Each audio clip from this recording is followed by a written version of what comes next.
তাঁর জীবনের শিরোনাম ছিল দ্য অ্যাক্সিডেন্টাল প্রাইম মিনিস্টার। আক্ষরিক অর্থেই তার প্রধানমন্ত্রিত্ব একাধিক ঘটনার সমাপতনে। প্রধানমন্ত্রিত্ব তো দূরের কথা, রাজনীতিতেই আসার কথা নয় তার।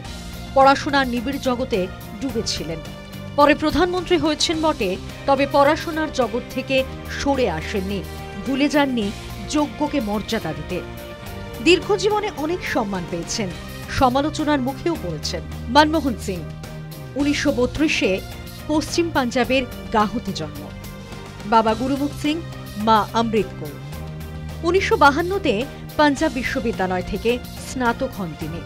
1954-তে স্নাতকোত্তর।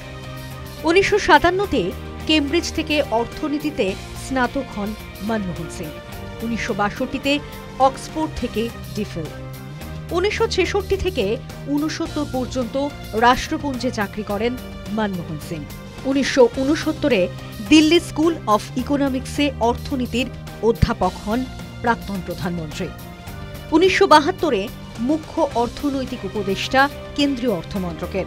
1976-এ ভারত সরকারের অর্থসচিব হন মনমোহন সিং।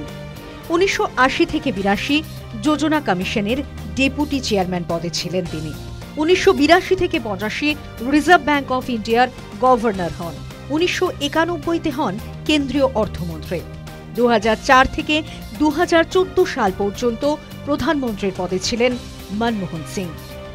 2014 সালে প্রধানমন্ত্রিত্ব থেকে বিদায় নেওয়ার পর সক্রিয় রাজনীতিতেও থাকেননি সেভাবে। তবে যখনই দল এবং দেশের প্রয়োজন হয়েছে তিনি সামনে এসেছেন। নোটবন্দির সময় গোটা বিরোধী পক্ষই দিশা পেয়েছিল তাঁর মন্তব্যে। সোনিয়া গান্ধী, রাহুল গান্ধীরা ভরসা করেছিল শেষ দিন পর্যন্ত। News time.